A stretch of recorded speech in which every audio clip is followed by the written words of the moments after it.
Elidor by Garner. 3. Dead Loss. By the time Roland was clear of the gatehouse, the fiddler had reached the trees. Roland hurried after him. For a while the road passed charred stumps of buildings, and fields rank with nettle. Dust or ash kicked up under Roland's feet, muffling his walk and coating his body so aridly that his skin rasped.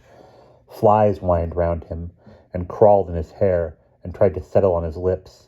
The sky was dull, yet there was a brittleness in the light that hurt. It was no longer wonder that led him, but dislike of being alone.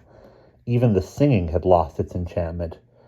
For now that the old man had appeared again, Roland recognized where he had heard the song before. The fiddler had played it. And so, what he had imagined to be the music of his dreams was only the jingle of a half-learned tune. Although Roland wanted to catch up with the man, he wanted less and less to reach the forest. He could make out nothing sinister at first, apart from a general atmosphere of gloom and stillness, and it was not until he was close that he knew why this forest was different from all others. The trees were dead. Roland looked back, but he had nowhere else to go, and at that distance the castle was a tortured crag. He clutched a handful of gravel and rubbed it against his cheek. It hurt. It was real. He was there. He had only himself. Within the forest, the road dwindled to a line of mud that strayed wherever there was ground to take it. Fungus glowed in the twilight, and moss trailed like hair from the branches. There was the silence of death over everything, a silence that was more powerful for the noises it contained, the far-off crash of trees, and the voices of cold things hidden in the fog moved in ribbons where there was no wind. Oaks became black water at a touch. Roland could not tell how long he had struggled, nor how far, when the trees thinned onto moorland below a skyline of rocks. The forest held neither hours nor miles, and all that he had been able to do was to wade from one bog into the next, to climb over one rotting trunk to the next, and to hope for an end to the slime. He walked a few shambling steps clear of the trees and collapsed in the grass. He had lost the road, and he was alone. When he opened his eyes, Roland thought that he would never move again. The chill had seeped through his body and locked him to the ground. He turned onto his side and dragged himself to a sitting position, his head on his knees, too cold to shiver. However long he had slept, nothing had changed. The light was just the same, the sky unbroken. He began to walk uphill toward the rocks. They were higher than he had thought. Packed columns of granite, splintered by forest and ribbed by wind, but he scrambled among them, up weathered gullies to the top.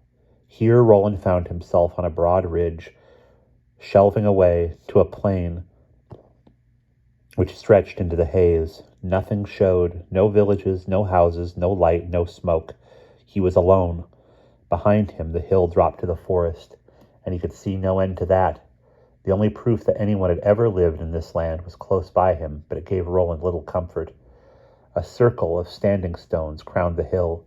They were unworked and top-heavy, 3 times bigger than a man and smooth as flint. They rose from the ground like clenched fists. Roland walked into the circle, which was easily 400 yards wide, and at the middle he stopped and gazed round him. From the circle, an avenue of stones marched along the ridge, and these were sharp blades of rock, as tall as the circle, but cruel and thin. They went straight to a round hill a mile away. If possible, the air was quieter here, so quiet that it was as if the silence lay in Roland. He avoided making any noise, for fear that the stillness would not be broken. But how many stones were there in the circle? Roland started to count from the left of the avenue. 88. Or did he miss one right at the end? Try again. 85, 86, 87. It may have been that his eyes were tired, but the flick, flick, flick, flick, flick of the pale shapes as he counted them was making the stones in the corner of his vision seem to move. 84, 85, 86, 87, 88, 89. Just once more. 1, 2, 3, 5, 6. No, No, 1, 2, 3, 4, 5, 6, 7. The air was like a deafness about him. Why am I bothering to count? Thought Roland. Why am I bothering to count? Thought Roland. You must stay until you have counted them all. Yes, I must. Who said that? Roland caught himself looking over his shoulder. I did. I must be cracked.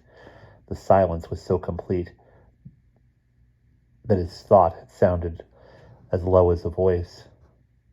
I'm getting out of this. Roland sprinted across the circle, intent only on reaching the open hilltop, and he did not notice at first that he was running into the mouth of the avenue. He swerved aside towards a gap between the stones, but as he approached, the perspective seemed to alter, to become reversed, and so instead of growing broader, the gap appeared to shrink. He could not pass through. Roland changed direction, bewildered by his misjudgment of distance, and now he was going into the avenue again.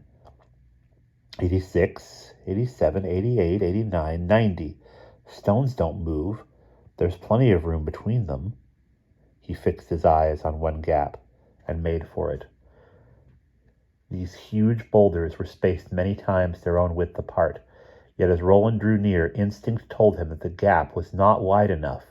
He kept jerking back, as though from an unseen obstacle in the dark. Stones don't move. There's plenty of room. He could see that there was, but even in the last yard he flinched from the stones, and the moment of passing through tore a great wordless cry from his throat. I'm imagining things, said Roland. The abruptness with which his fear had left him was frightening in itself, for the instant Roland crossed out of the circle, the stones shrank in his mind to their true size. You could drive a bus between them. But even so, the air was less stifled now, and nothing moved. When he counted, 81. Again, 81. No trouble at all. Roland decided to follow the avenue to the hill. He would have a better view from there, and perhaps something would give direction to his wandering. But he kept well clear of the standing stones, walking below them on the ridge. It soon became obvious that the hill, for all its mass, was not part of the ridge, but an artificial mound, completely circular and flat-topped. The avenue ended at a dry moat, or ditch, that went round the hill. Roland slithered into the ditch, ran across its broad floor, and started to climb. The turf was like glass under his shoes. From the top of the mound, there was one landmark in front of him, on the plain, far off. A heap of rocks. No, thought Roland, it's towers, and walls all broken, another castle. That's not much use. What else? Roland screwed up his eyes, and after a while he thought he could make out a form that was more substantial than the shifting clouds. Away to his left, a castle, black, Dead Loss. There's got to be something, but the view showed only desolation. Plain ridge, forest, sea, all were spent. Even color had been drained from the light, and Roland saw everything, his own flesh and clothes in shades of gray, as if in a photograph. 3 castles. He looked to his right. Here the dark was like thunder, impenetrable. Then it came, and went, and came again. It's a light. On a hill, very faint, like a candle dying. Towers! Golden towers! Roland could never remember whether he saw it or whether it was a picture in his mind. But as he strained to pierce the haze, his vision seemed to narrow and to draw the castle towards him. It shone as the stones had soaked in light, as if stone could be amber. People were moving on the walls, metal glinted. Then clouds drifted over. Roland was back on the hilltop, but that spark in the mist across the plain had driven away the exhaustion, the hopelessness. It was the voice outside the keep. It was a tear of the sun. He started for the castle at once. He crabbed down, breaking with his hands. It would be all right now. It would be all right now. He landed in a heap at the bottom of the mound. Close by his head, 4 fingers of a woolen glove stuck out of the turf. 4 fingers of a woolen glove pointing out of the mound, and the turf smooth between each finger without a mark on it. Roland crept his hand forward, and the glove was empty. He dragged a penknife out of his pocket and began to hack at the turf.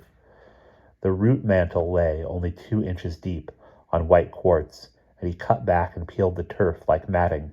It came in a strip, a fibrous mound of the glove below, with 4 neat holes.